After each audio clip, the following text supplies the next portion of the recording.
behind closed doors. 10, 9, all right, 7, 6, 5, 4, 3, 2, 1, 0. This is Beer and Movies. I'm Jason. I'm Michael. And today we're going to discuss Metalstorm, the destruction of Jared-Syn. And we're sitting here enjoying a Bell's Hop Solution. Bell's is a brewery out of Comstock, Michigan. This is a double India Pale Ale. It's a special release they do. Cheers. Cheers. Yeah, that's great. That's a really nice beer. It is. You get a little pineapple. It's piney. Definitely that IPA taste. Bell's does everything well. And speaking of doing things well, Charles Band, the producer of Metalstorm, the destruction of Jared-Syn. I'll just say there's not necessarily a metal storm. No. In the sense of metal raining down.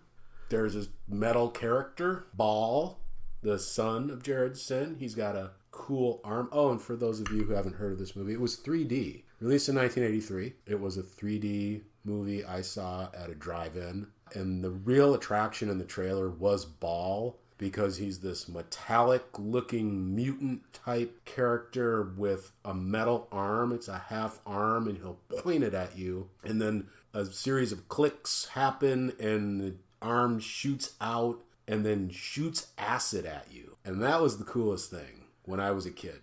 It didn't age well. That's true. And I think his arm, they used that 3D to perfect effect, because every time he's going to shoot out the acid, he's pointing right at that screen. I can't remember. I definitely saw this in the 80s, if not when it was released soon after. I just cannot remember, until we watched it again, I cannot remember the plot. The name has always stuck with me. The name is, they got it right with that name. It pulls you right in. It definitely has that feel that we were supposed to see more metal storms. I'm not sure why. They were there for the making. I guess you got to be confident in your work, but at the end, when you sit down and watch it, you really can't go, we've got 5 more in us. Yeah. This is gonna follow the trajectory of Star Wars. We're gonna have a trilogy at least of Jared-Syn. Doesn't really get destroyed. No, I agree. You're right. At the end, there is no Metalstorm. There is no destruction of Jared-Syn. He does escape at the end. They were setting this up. I will say, his plan was destroyed.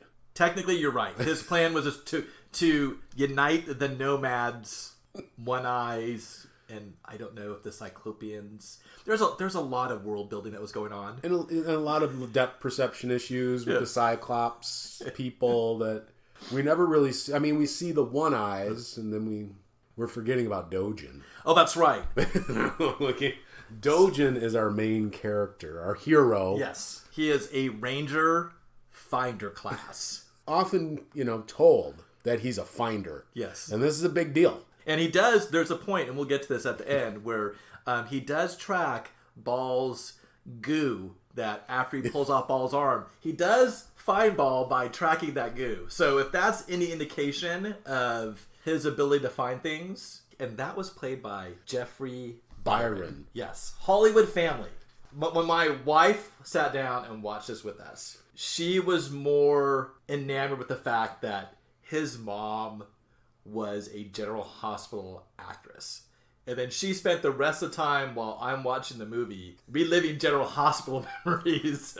If I may just interject, after watching the movie again as an adult and finding that out about his mom, I was a little more enamored because of his mom's career. Because watching this again, I really thought he was just some good-looking model, and they needed someone.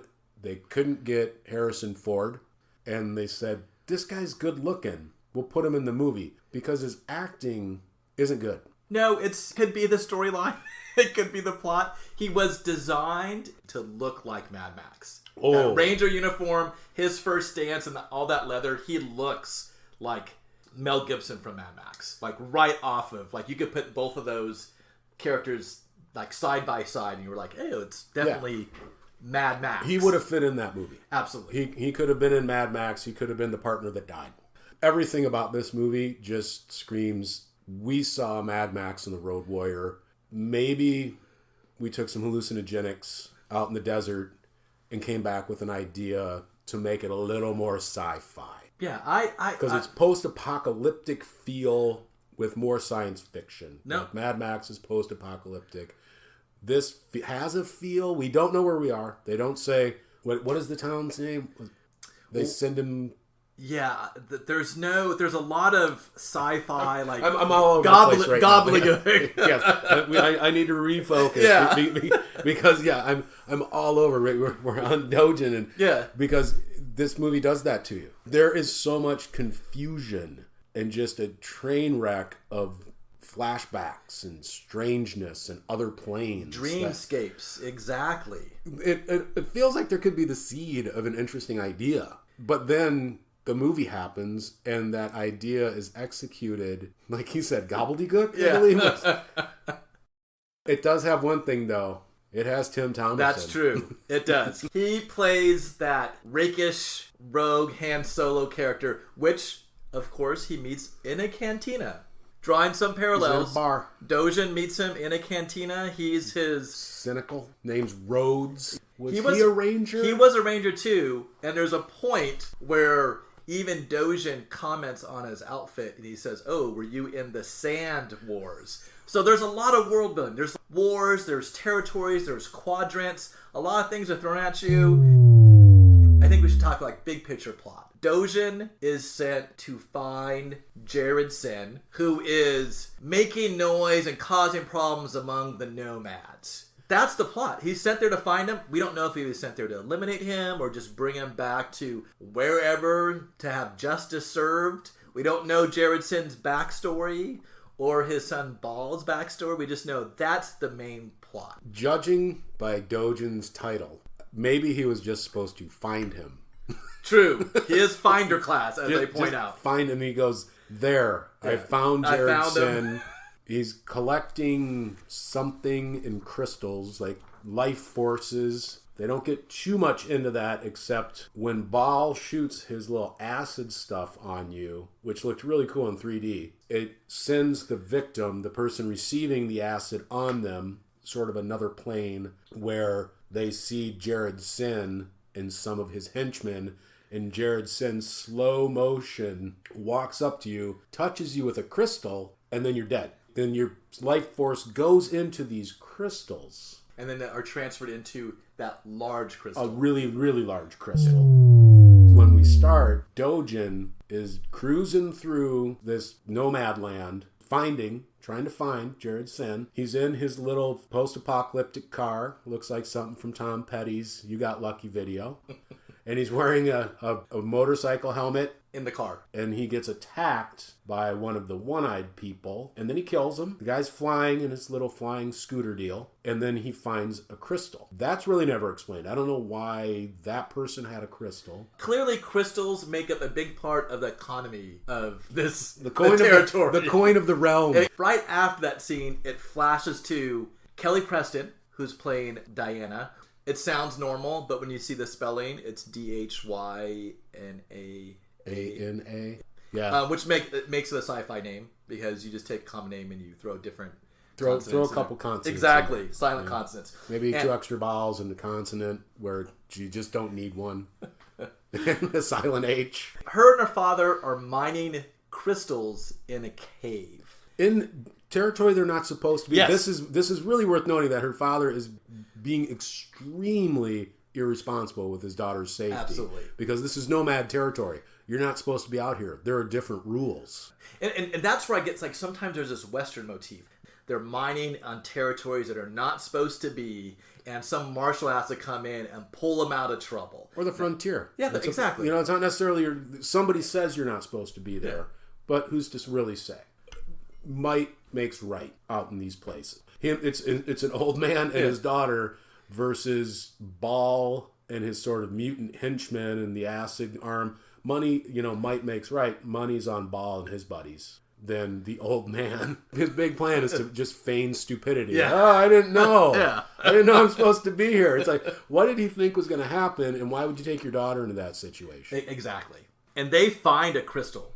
And he says, I want to look. He goes, we're rich. Because that's where I get back to, like, as we mentioned, it's the coin of the realm. Crystals are important. There are a couple creepy moments. And one is when they find the crystal. I have to touch on this because I watched it and I went, wow, this is a little disturbing. And she finds it and she says, oh, Father, in this really sort of uncomfortable way, and then reaches for the crystal, which is a very specific shape. It made my skin crawl. I rewound it, and again, oh, Father, that's disturbing. Probably done on purpose. And then when the father has the acid and is in the other realm, and Jared-Syn comes up with the crystal, his mouth is wide open, and he's moving the crystal towards him. Another very disturbing image, and then he just touches him on the neck, and that's but a couple minute sequence. I thought, you guys are kind of pervs. The subtext is the hills have eyes. Come after, and it really the does. Civilized family who's in an area that they're not supposed to be in. Because that's what happens when you go on an area that you're not supposed to be in horror movies. You of course get attacked by the people who own that territory. Kelly Preston has a lot of makeup for a minor. Like, when I think of a miner's daughter, that's not necessarily what I'm thinking. I think this is one of her first roles.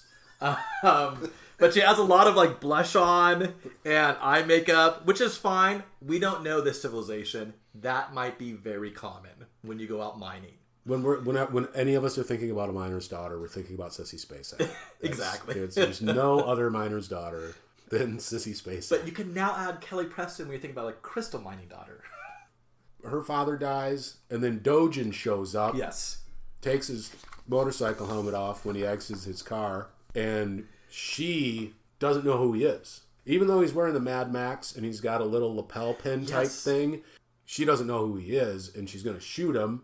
And he says, well, you've been out here a long time. Things have changed. Yeah. Kind of something, there's something, and I'm a ranger finder class. Ranger finder class. And so that tells us there's some sort of entity, a government, a group, a commission, a cabal that has sent at least one finder.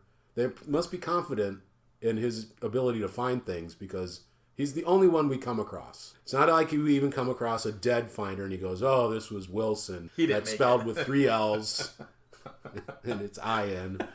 You don't even have that, which you would often have in these, where it's like the Knights of the Round Table. You'd find one of your brothers that's out there. This is only one finder. So there is a group. There's something, an institution that's sending him out to find Jared-Syn. And of course, he convinces her of this, and they go to the Crystal Man. There's a cutaway, and then you finally, besides seeing Jared-Syn in the dreamscape, you see him in person. And it's played by an actor named Mike Preston. We mentioned that this looks like Mad Max. He was in Mad Max 2 with Road Warriors as a good guy. In this one, he's playing, nefarious bad guy. He is really riling up these nomads, This is where he says, like, these crystals could steal life forces. You should be a lot like my son, and you should be taking care of business. And he demonstrates on we have no idea why they pulled that guy. Like, for no reason. Bam! You're now in the large crystal. Maybe the guy was one of the nomads who didn't want to vote for him. So in a very short amount of time, we find out if you're a part of this group, you want to join up to be like Ball. Yes. Who's got one arm that is like shoots weird acid, and he doesn't speak.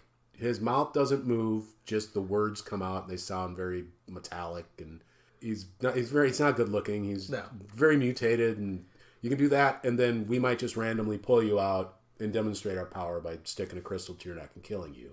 This is his stump speech. He'd be like my son. By the way, why did you let your son become that? Wouldn't it be just as easy to give him a gun that had the acid? Do you have to remove his arm and give him this fake? I know it works for the 3D. And we talk about where maybe this is our Earth post-apocalyptic future. And this is because Ball looks like someone who's suffering radiation poisoning. Yet, we don't know why. I don't recall any women among the nomads. No. So he's got a group of just men. Go be like my son, the mutated freak, and I'm going to rule over you. I don't know how procreation works in this world, but I don't believe there are any women. Well, let me blow your mind. What if this is truly another world and these are aliens and we just can't tell the difference? Like they might have some other sexual dimorphism that divides the two up and we just don't know. Maybe Hurok, Richard Mole, maybe he is a female of their class. We don't know, but you're right. Generally, they're all male looking. You just slid Richard Mole in there. We haven't really... That's true. You just name dropped Surprise. Richard Mole. You name dropped Richard Mole. That he's in here because if you need a really tall, menacing kind of figure, carry a character, back then, you're looking for Richard Mole. We all know him from Bull from Night Court.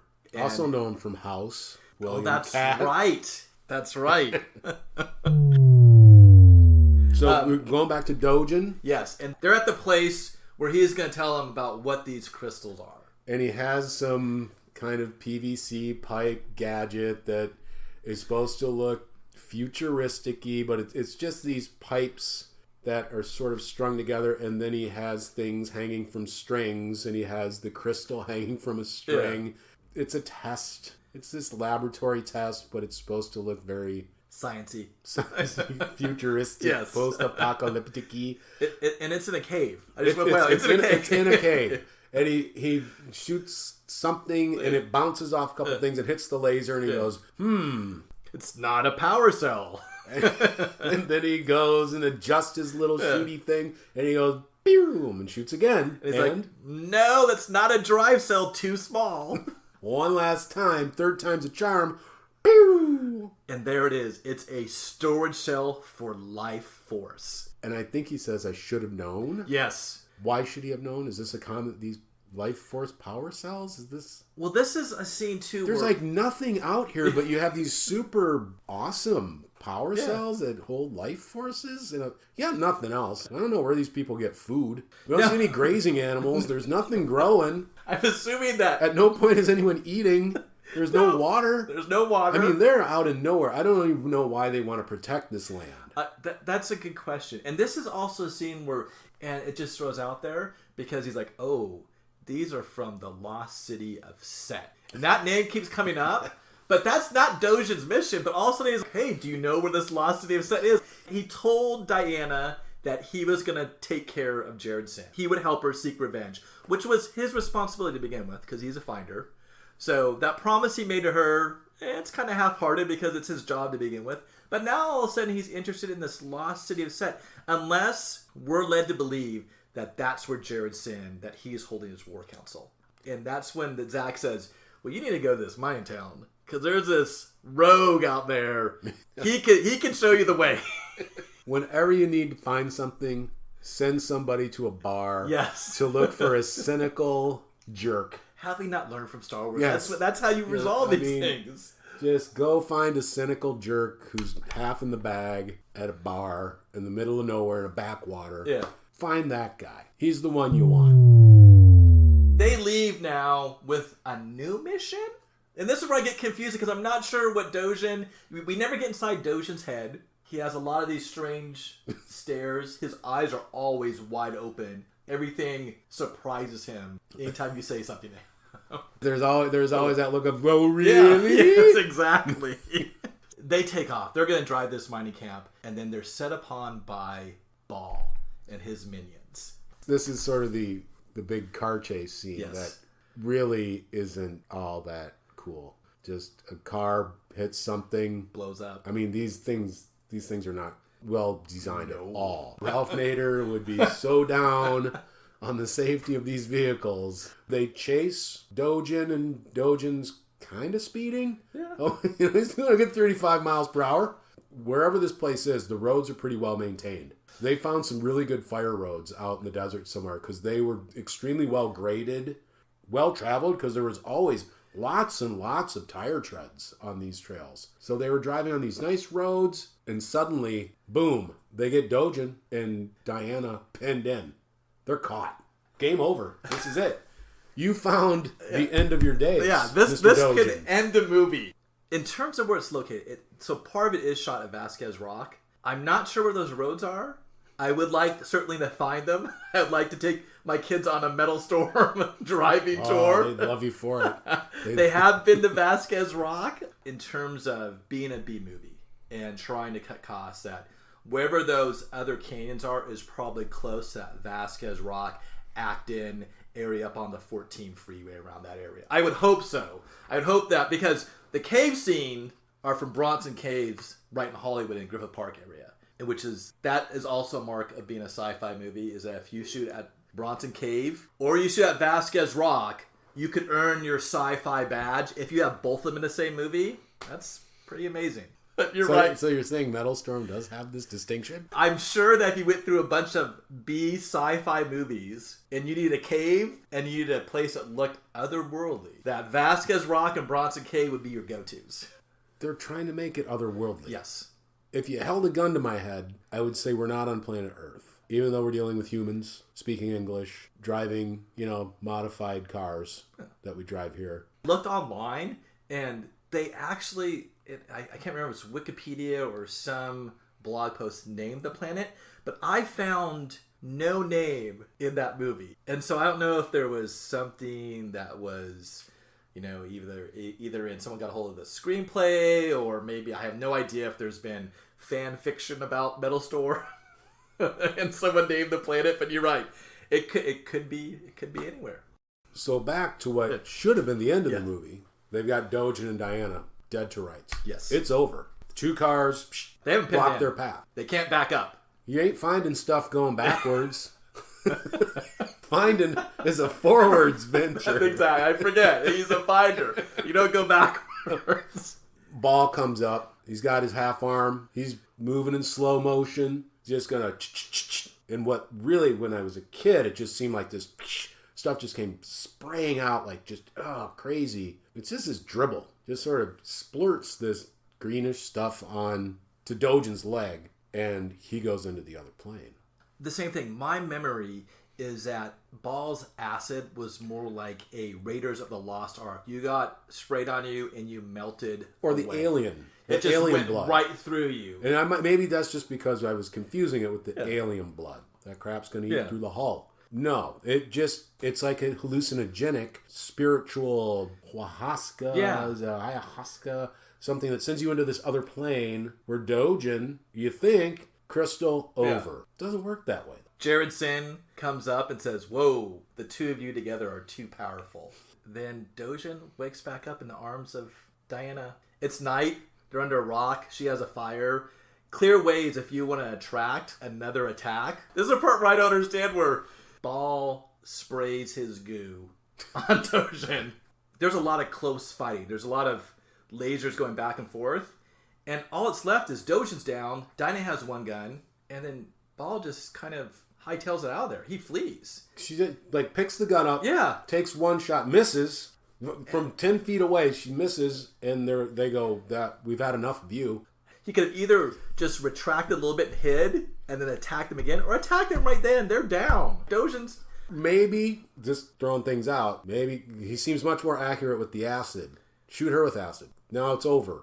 But no, they do. They beat a hasty retreat. Yeah. Like you said, we come nighttime. Got a little fire going. Yeah. Still haven't eaten. Nope. No water. No water. They don't carry water. No. You don't need water. Because maybe they're not human. Maybe they don't. They live off. Not only do they use crystals as a means of exchange, but they live off crystals. You're making excuses now. We cut to Jared-Syn, who's just staring. He's really got the very serious "I'm going to the bathroom" look on his face, and I wasn't sure what the hell was going on. Yeah.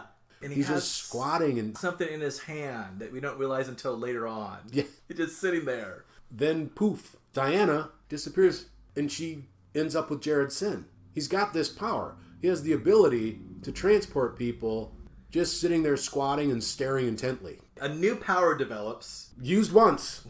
One time only, man. This is a one-time only deal. And then we find out the little thing in his hand. Yeah. He also has this power, which is only used once. Yes. He sends some monster, some electric, which, again, 3D, because there's sparks and little lightning things flying off it. It's glowing. Oh, it's glowing. It looks a little like an alien. And this is where we see that Dojin it's not that great of a warrior. he sort of just fails upwards in a way because he's battling this creature that Jared-Syn transports at him. So he gets up timely.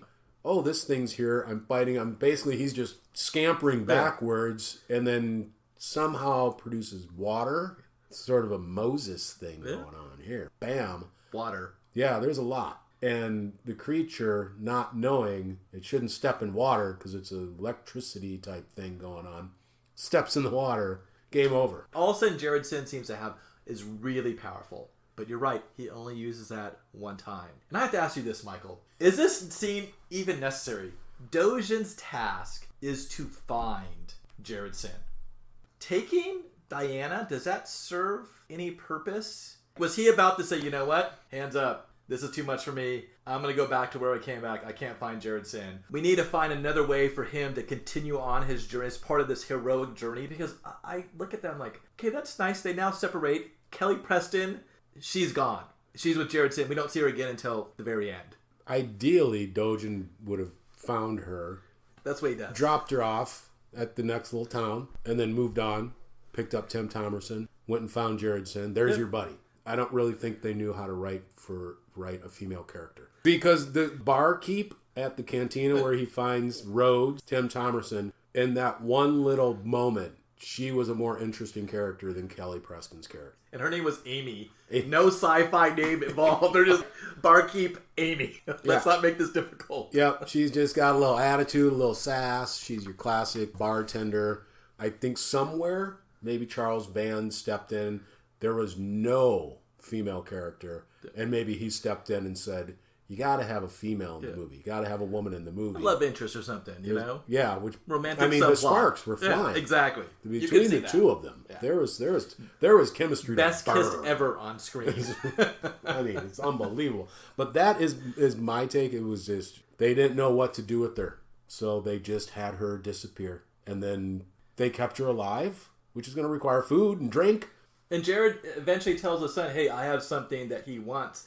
And I'm like, I don't think you really understand, like, Dojin. I think he's out here just to get you. It doesn't matter if you have this miner's daughter that he picked up. It makes even less sense to keep her by you. Yes. Because if he wants her, he's trying to find you. But if you think he really might want to find her in lieu of you, then you move her over here. You move her to the next forbidden place.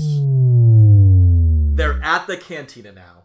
He's met Rhodes. Rhodes, he was a former finder. They mix those terms finder and ranger back and forth. I can't keep it straight. That goes with the nomads and one-eyes. Cyclopeans. There's the statue that's an actual Cyclops with the one eye in the middle of the forehead. But then the one eyes look like people who had their eyes mutated or something. Or ritually removed. Yeah, they look like people who had two eyes. Now they have one. And he tells Rhodes, and once again, this goes back to like, he asks him about two things. Like, number one, I still want to find this lost city of Set. And also, number two, do you know Jared-Syn? Rhodes is like, that guy is stirring up a lot of problems in this quadrant. So that's when they also changed the term. Like, they've been calling it territory, and now it's a quadrant. And he says, hey, I've looked at that lost city. You know, I'm not going to take you there. You know, go pound sand, buddy. And their conversation also cuts short because there's a skirmish outside. And this is where I go back to, like, is Dojin supposed to be, like, the security force? Because he sees that his duty, he walks outside, he's going to help this nomad that these miners are kicking around. And then it's high noon, where it's that customary, the miners all spread out, their hands are all close to their pistol, and Dojin clicks off the safety catch on his pistol, and it's going to be a shootout over something that, you know, I'm not too sure what on. Looked like they were messing around, kicking around a one eye. And you think he's going to lose the fight, and then Rhodes, of course, because those rogues always had a heart of gold. Oh, yeah. Comes out and shoots one of the guys, and now they're best buddies. They're off sitting close. Yeah, really close in the car. Really close. Like, uncomfortably close. Can you move over a little? It's like a bench seat on an old pickup. Yeah. And you're just right up against me. And I'm like, I don't like driving like this. But they're really close. Really close. That's when Dojin makes the sand yeah, wars. He's like, oh, your uniform looks like the sand war. They stopped making those during the sand wars, which I think that might have been, you know, like Metalstorm, the sand wars was a future script they were hoping That's what I was... Fan fiction right there. Exactly. You know. No, I mean, I think they might have been thinking, Yeah. at some point, we're going to make enough of these. Yeah. We'll be able to go back and have Rhodes in the Sand Wars. Yeah. And Absolutely. his failed quest for the city of Set. And you can find out his backstory, why he's such like a party pooper, and why he's just like down on himself and sitting in a bar drinking. Yes. Doesn't want to fight. He doesn't really like fighting. No. Doesn't, but he'll sucker shoot a guy to save his buddy. So, yeah, once again, a lot of POV shots of the car going down hills in that same roughly area. That territory roughly looks the same. He's not wearing his helmet this time, because anytime someone's in the car with him, the helmet goes off. And I don't know if it's because they want to see the interaction between the two characters when they're shooting the film, with them sitting so close. It would have been great if he would have put the helmet on and just ignored his passenger. I wish they had done that. And then he's just like, you hear his muffled voice. Yeah. And Rhodes is just sitting there. Just bouncing stuff off, just being sort of a smart aleck. All of a sudden they reach a point where they have to stop. The cars can't go any further. And this is where you see Dojin's finding skill. They're walking through. It looks like mud pots. Worm dogs attack. That's right, the worm dogs. The worm dogs come out of the sand and attack them. But eventually they make it to an altar. It's a cyclopean altar with that cyclop. And Dojin just like opens up a lid next to it, and he pulls out this crystal mask.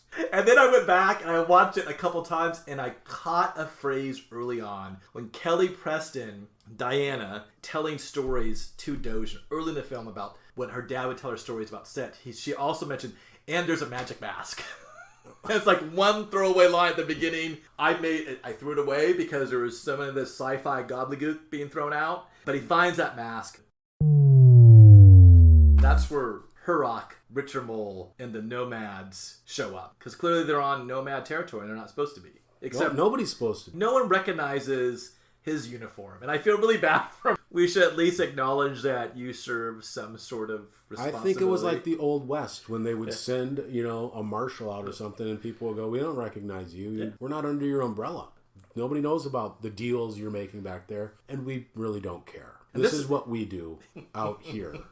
You go find whatever you want to find, but if you start telling us what to do, we aren't going to do it. And the movie picks up speed now towards a climax, because this is where Hurok, Richard Mole, and that does look like road wear outfit attire. Even everything. Absolutely everything about this is just knockoff, Road Warrior knockoff. Yeah. And this will also know that Rhodes knows some history or cultural aspects of the Nomads.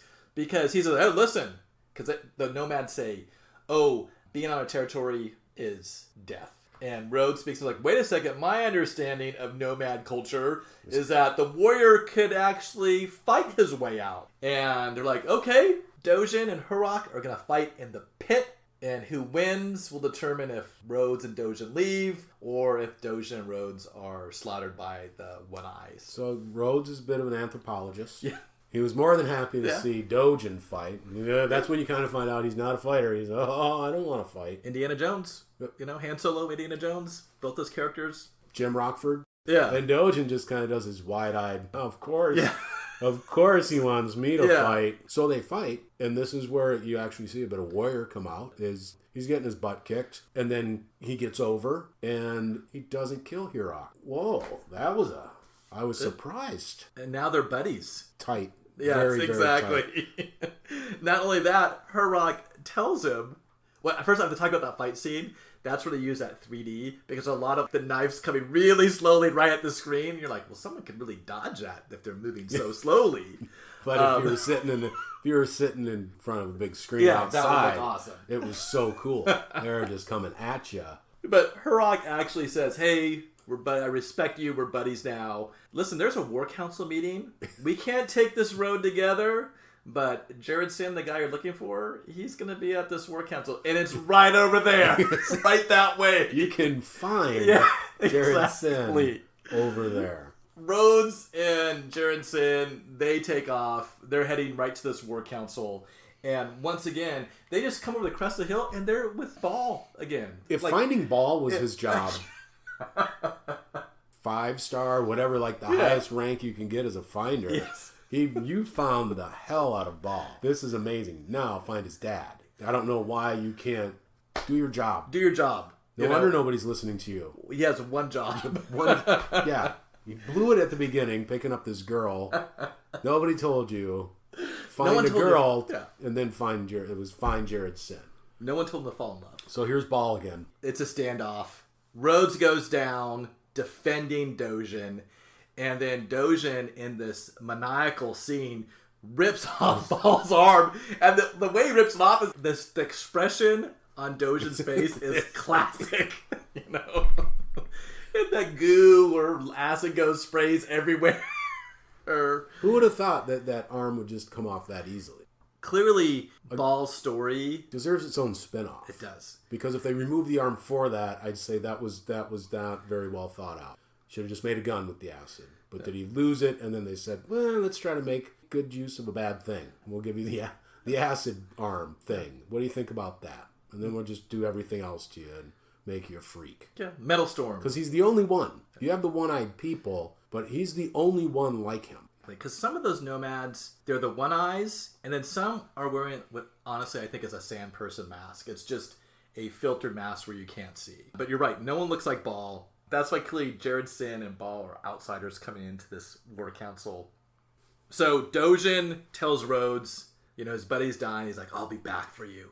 And he uses his finding skill once again. Not only did they find that mask, but now he tracks Ball because Ball is just leaking right to the war council. Now he knew where the war council was to begin with because Harrock told him, hey, it's right there. But make a left, yeah, slight jog to the right.